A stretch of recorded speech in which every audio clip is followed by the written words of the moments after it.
C'est la télé des enchantés. Bonjour mes chers amis, bienvenue sur la télé des enchantés. Je suis aujourd'hui à Angers avec Christine Levicki. Oui. Merci de profiter en tout cas du Salon Zen, puisque tu étais au Salon Zen, tu as fait ta conférence hier, hier ou ce matin. Ce matin, voilà. Ce matin, d'accord. C'était un bon timing, tu m'as contacté juste au bon moment. Voilà. A suivi, voilà, on s'est laissé porter par notre intuition, puis finalement les choses se sont faites. Alors, tu as plein de choses à nous raconter. Et aujourd'hui, on va parler de... On va essayer en tout cas d'expliquer comment il faut faire pour plus râler. Voilà, vaste sujet. Vaste sujet. Alors, tu as écrit là-dessus, tu vas revenir un petit peu sur ton parcours.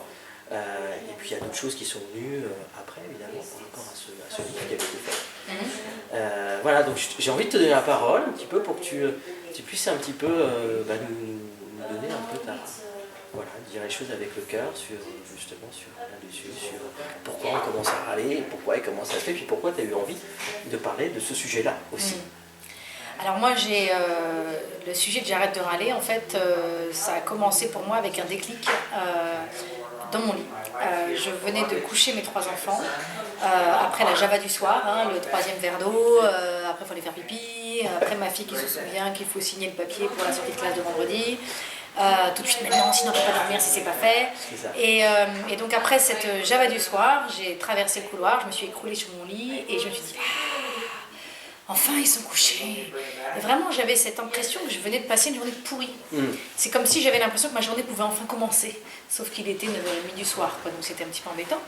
Et donc ce soir-là, j'ai eu un déclic, je me dis mais Christine, t'as un problème parce que cette journée soi-disant pourrie, en fait c'est une journée normale de ta vie.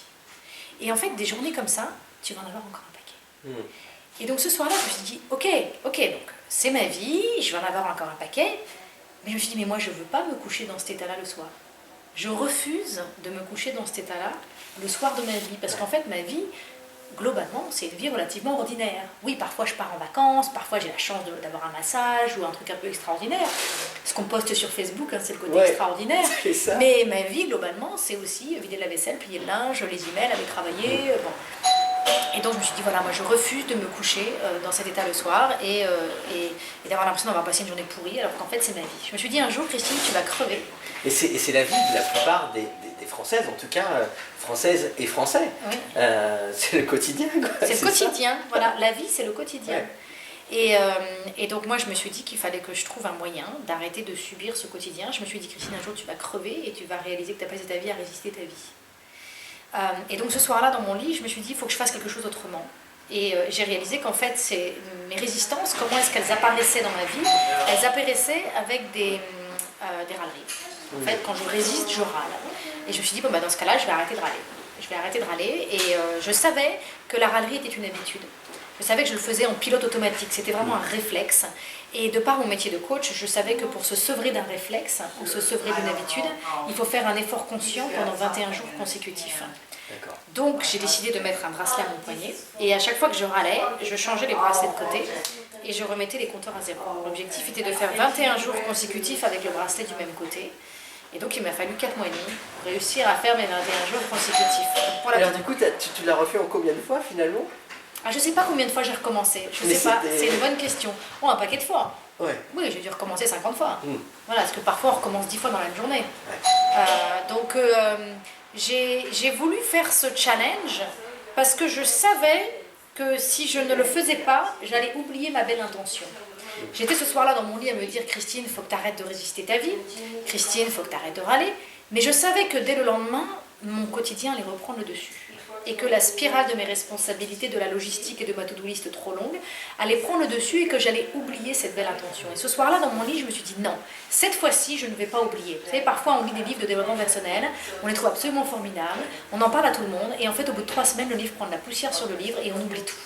Et là, je me suis dit non, cette fois-ci, Christine, il faut que tu fasses rentrer dans ta vie cette idée.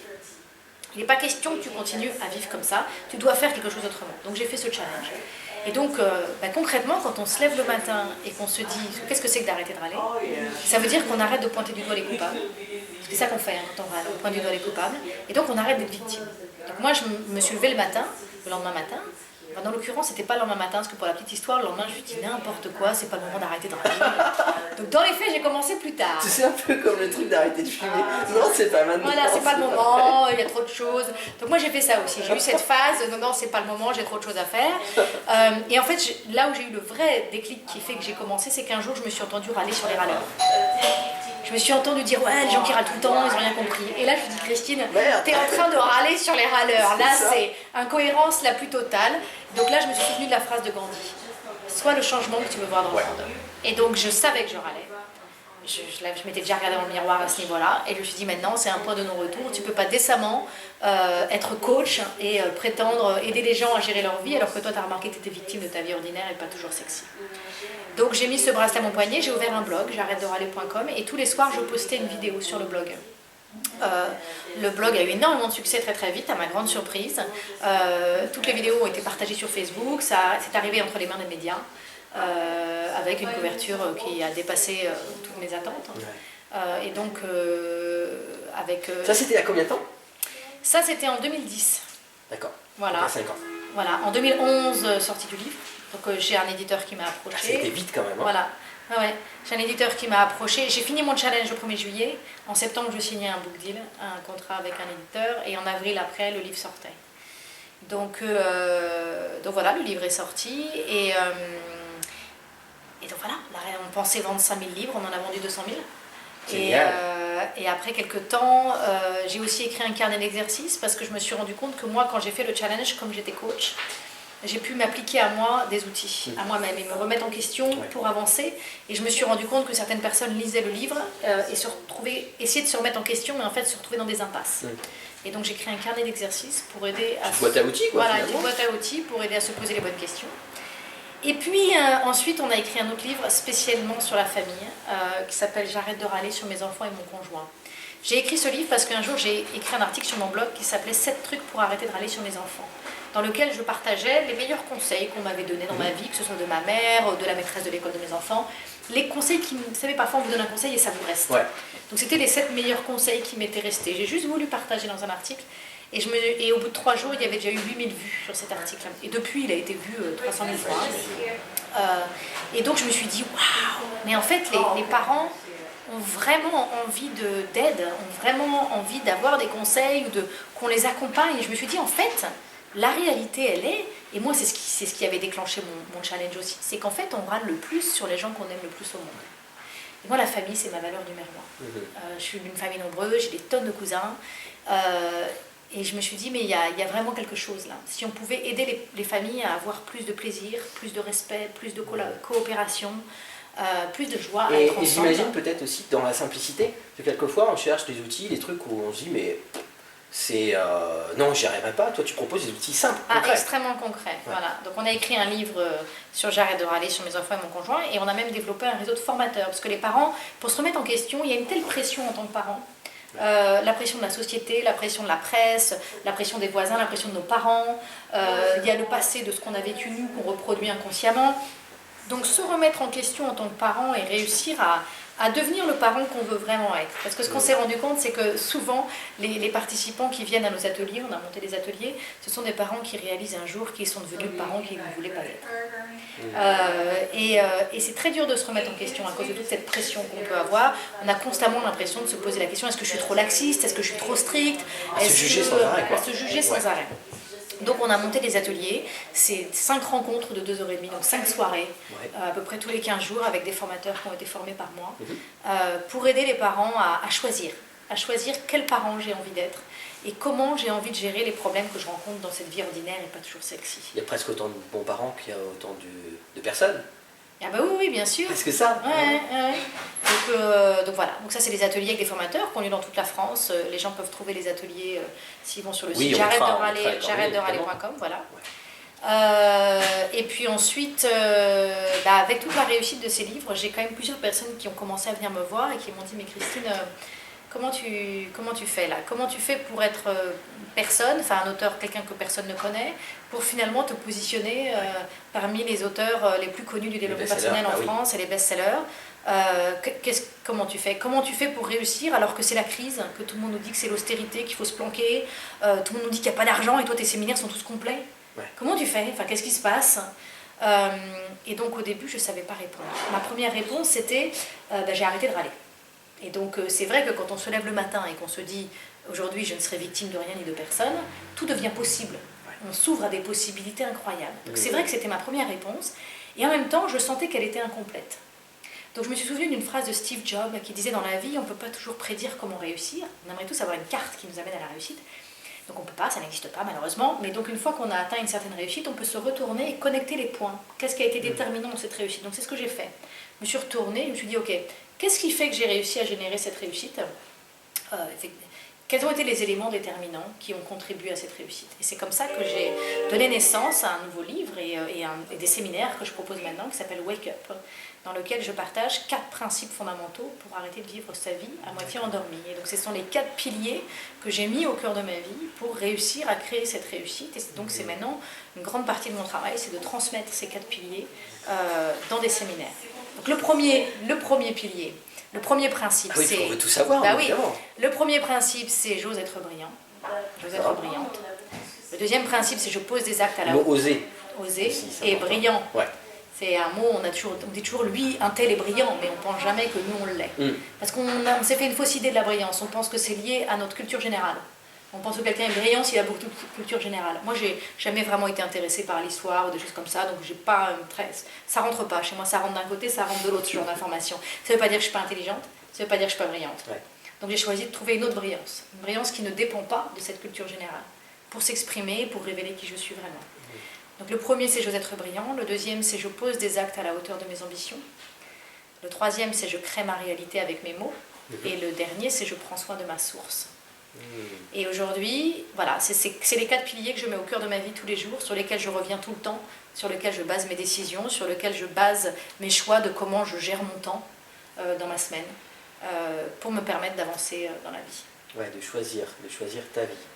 De choisir ma vie. J'ai vraiment l'impression que tout ce programme que je propose, c'est un programme pour inviter les gens à être entrepreneurs de leur vie. Ils ne sont pas forcément obligés de monter un business, ils peuvent rester...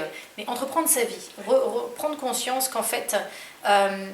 j'ai vraiment réalisé que dans une année, on peut passer une année entière à gérer tout ce qui vient à nous. On vit à une époque où jamais autant avant, il y a eu de choses qui viennent à nous. Avant, pour que quelque chose vienne à moi, il y a 100 ans, je n'étais pas née, mais il fallait qu'il y ait un cheval qui traverse et qui vienne m'amener une lettre. Ouais. Voilà, ça y est, le monde attend quelque chose de moi, quelqu'un attend une de mes réponses, quelqu'un veut mon attention.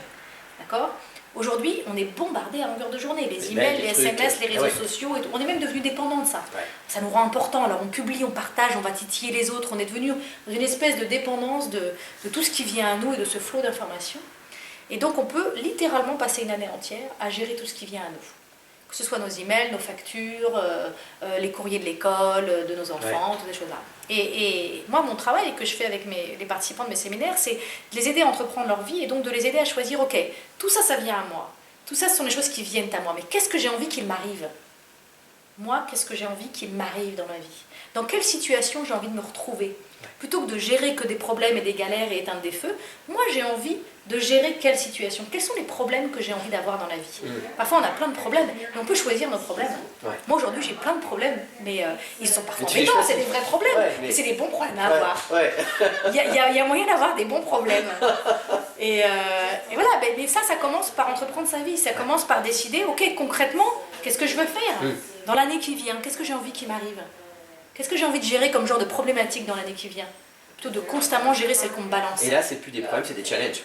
C'est des challenges, voilà. C'est des challenges où, en fait, on est plus intéressé. Une grande partie du travail que je fais, c'est que j'aide les gens à connecter leur vie avec une vocation. À partir en mission. Qu'est-ce que j'ai envie d'apporter à la société? Quelle pierre à l'édifice j'ai envie d'apporter? Quelle empreinte j'ai envie de laisser sur cette terre? Et donc, on devient plus intéressé par notre vocation, par notre mission, que par nos problèmes. Alors, les problèmes, ils sont là. On les gère quand même, mais on les gère pour ce qu'ils sont. Alors qu'avant, quand on râlait, on les transformait en drames. Avant, les problèmes prenaient toute la place, on les transformait en drame, n'importe quoi devenait un drame. Tandis que maintenant, voilà, le problème, on le gère pour ce qu'il est, et on est plus intéressé par notre vocation. Prendre de la hauteur par rapport aux choses aussi. Et tu sais que sur la télé, en tout cas, on parle de la télé, on essaie d'imaginer des gens qui œuvrent pour un monde meilleur. Et tu vois, toi, ta manière, en tout cas, évidemment, tu participes par rapport à ta mission que tu as choisie toi. Oui, tout à fait. J'essaye de... Ma mission déjà, ma première mission, c'est d'incarner pleinement ma vie et d'inspirer les autres à en faire autant. Mais je peux que les inspirer si je le fais moi-même. C'est-à-dire qu'être donneur de leçons en développement personnel et dire vous devriez faire ceci, vous devriez faire cela, ça n'a pas de sens. Donc moi, j'essaye tous les jours d'être un peu plus moi-même. J'essaye tous les jours d'incarner un peu plus ma vie. Sur ce chemin-là, j'apprends énormément de choses. Donc je l'incarne, j'inspire les autres et avec tout ce que j'apprends, je peux le transmettre. Et tu m'expliquais en aparté tout à l'heure que c'est ça, tu l'as depuis que tu es toute gamine, quoi. Le fait de vouloir, tu m'expliquais de vouloir que les gens soient heureux au travail, par exemple. C'est important pour toi, ça? Oui, assez jeune, moi j'ai été élevée dans une famille d'entrepreneurs et on a toujours beaucoup valorisé le travail et puis faire avancer les choses et puis être acteur. Et donc je me souviens avoir été, dans les petits boulots que j'ai pu avoir, je me souviens avoir été un peu choquée d'entendre les gens arriver le lundi au boulot et dire vivement vendredi. Mais c'était pas choqué, c'était vraiment ce sentiment de oh mais les pauvres, quoi. Mais quel gâchis, enfin c'est dommage, ça me rendait triste, c'était vraiment une... Et donc quand ma maman m'a demandé ce que je voulais faire plus tard, je lui ai dit je veux aider les gens à être heureux au travail. C'était, je me suis sentie appelée à jouer là-dessus. À l'époque, j'avais pas conscience que c'était un appel, que c'était une vocation. C'est maintenant quand je relis, je me dis c'est quand même amusant qu'à 15-16 ans j'ai pu dire ça à ma mère. Or aujourd'hui c'est exactement ce que je fais. J'ai fait des détours. Parce que j'ai fait quelques détours, mais voilà, j'y suis arrivée. Qui était utile pour justement avancer vers ça, quoi. Voilà, exactement. Et alors du coup, moi j'ai une question à te poser. Est-ce qu'aujourd'hui, il t'arrive parfois encore de râler ou pas? Pas du tout. Alors, je me surprends, si je suis très fatiguée, si j'ai pas pris soin de moi, je peux être plus irritable et me sentir plus victime. Maintenant, si ça m'arrive de râler, immédiatement après l'avoir fait, ça s'arrête. Parce que je sais, non pas dans ma tête, mais je sais dans tout mon être que c'est une impasse. Donc ça n'a pas de sens. C'est comme si je buvais une boisson qui pique et qui n'est pas bonne du tout. Je ne vais pas en boire une deuxième gorgée. Voilà, je l'ai goûté, je me suis trompée, j'ai cru que c'était autre chose. J'ai eu un réflexe de boire dans ce verre. Si c'est pas bon du tout, j'arrête tout de suite. Donc voilà, maintenant je sais, ça m'arrive encore par-ci par-là et c'est quand même très très rare. Mais quand je me surprends, ça s'arrête tout de suite. Et j'y attache même pas d'importance, je continue, quoi. Génial. Voilà. Ben écoute, on a appris encore autre chose encore aujourd'hui. Arrêtons de râler, s'il vous plaît. En tout cas, accueillons tout ça avec plus de bienveillance. Exactement. Le titre s'appelle J'arrête de râler, parce qu'en fait ça sert à rien de dire aux autres arrêtez de râler ou arrête de râler, tu me casses les oreilles. C'est vraiment soit le changement que tu veux voir dans le monde, applique à toi-même, même si tu râles, même si moi je râlais sûrement 10 000 fois moins que d'autres personnes, on a tous un gros râleur dans notre vie. On a tous un conjoint, un collègue, un membre de notre famille qui est un gros râleur.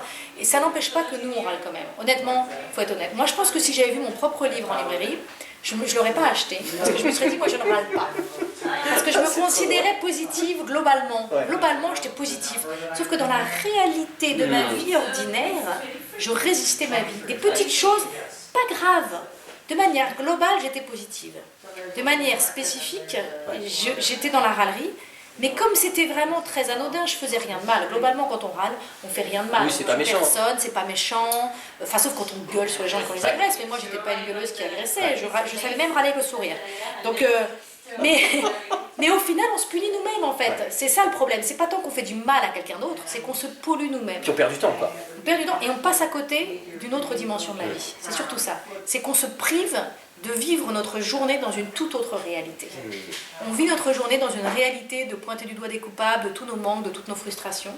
Or, quand on prend la décision, quand je dis j'arrête de râler, qu'est-ce que ça veut dire? Ça veut dire que j'arrête d'être victime, que je serai victime de rien ni de personne. Donc ça veut dire que je prends ma vie en main. Si quelque chose ne me convient pas, je le change. Et si ce que j'essaye, ça ne marche pas, j'essaye autre chose. Parfois on essaye, on se dit ça ne marche pas. J'ai essayé, les gens me disent j'ai essayé.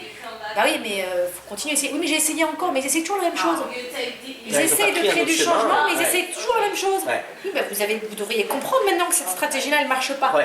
Voilà, donc il faut essayer autre chose. Et ça, c'est merveilleux, parce que quand on commence à essayer autre chose, c'est là où on devient créatif. On trouve des solutions qu'on n'aurait jamais imaginées autrement. Parfois, on est borné sur à quoi les choses doivent ressembler.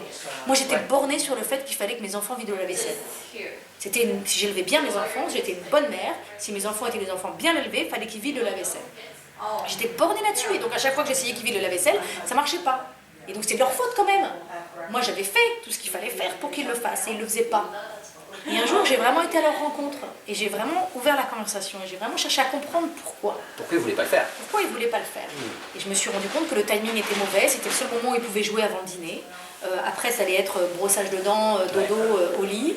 Ils venaient de finir leur devoir, c'était vraiment la fenêtre où ils pouvaient être dans le plaisir d'être à la maison. Et j'aurais pu dire, bah, je m'en fous, hein, c'est pas grave, le plus important c'est de faire le lave-vaisselle. Non, j'ai pu vraiment entendre ce qu'ils me disaient. Et du coup, je leur ai dit, ok, mais moi j'ai besoin que vous m'aidiez à la maison, parce que moi je ne suis pas la femme de ménage. Et donc, dans cet échange vraiment d'authenticité, on a découvert que mes enfants préféraient carrément laver leur propre linge. Or, le problème du linge est un bien plus gros problème dans ma maison que le problème du lave-vaisselle. Ouais, c'est clair. Finalement, ça me prend bien plus de temps de faire les lessives de tout le monde que de vider le lave-vaisselle. Donc et ça, on n'aurait pas pu y accéder si j'étais sortie de ma manière bornée de voir les choses. Ouais, si tu étais resté sur cet aspect-là, quoi. Voilà. Et dans la vie, cet exemple du lave-vaisselle et du lave-linge s'applique à tout dans la vie. Bien sûr. Voilà. Bah, c'est génial. Bah, je crois qu'on a... J'espère qu'en tout cas, on a... Ceux qui sont derrière ont envie d'aller plus loin, d'aller chercher des astuces simples. Et puis découvrir, voilà, par le blog, par le livre. Alors, il y a le blog, il y a j'arrête-de-râler.com et il y a mon site internet christinelevicky.com. Sur J'arrête de râler, on parle vraiment que de J'arrête de râler. Et sur Christine Levicky, on peut voir les autres thématiques de Wake Up, les autres... On va te suivre, en tout cas, on va mettre tous ces coordonnées-là sur le site avec grand plaisir. Il ne me reste plus qu'à te remercier. Ben, merci beaucoup. Parce que c'était... pas prévu, en tout cas, c'était très spontané. Très spontané, et puis moi, voilà, j'aime bien ces moments-là, c'est super chouette. Et donc, voilà, juste merci. Merci à vous d'être derrière, merci de nous suivre. N'hésitez pas, voilà, si vous voulez nous suivre sur www.latelédesenchanté.com pour découvrir le portrait de Christine, et puis évidemment d'autres portraits qui sont tout aussi inspirants. Voilà, on vous embrasse, tout simplement. Merci. Et puis arrêtez de râler, soyez heureux, soyez positifs. Prenez votre vie en main. Je crois que c'est ce qu'on peut conclure comme ça. Non, faut pas dire arrêter de râler. Savoir est-ce que toi tu veux arrêter de râler? Moi j'ai envie d'arrêter de râler. Voilà, j'arrête de râler, ouais. Donc voilà. J'ai envie. Voilà. J'ai envie de prendre ma vie en main. Voilà, exactement. Être le changement qu'on veut voir dans le monde. Merci Christine. Voilà, merci. Au revoir. À très bientôt. À très bientôt, je vous embrasse. C'est la télé désenchantée. Pour ceux qui œuvrent à un monde meilleur, c'est la télé désenchantée. Pour ceux qui aiment partager, c'est la télé désenchantée. Pour ceux qui veulent trouver le bonheur, c'est la télé désenchantée. Toi aussi tu peux la partager.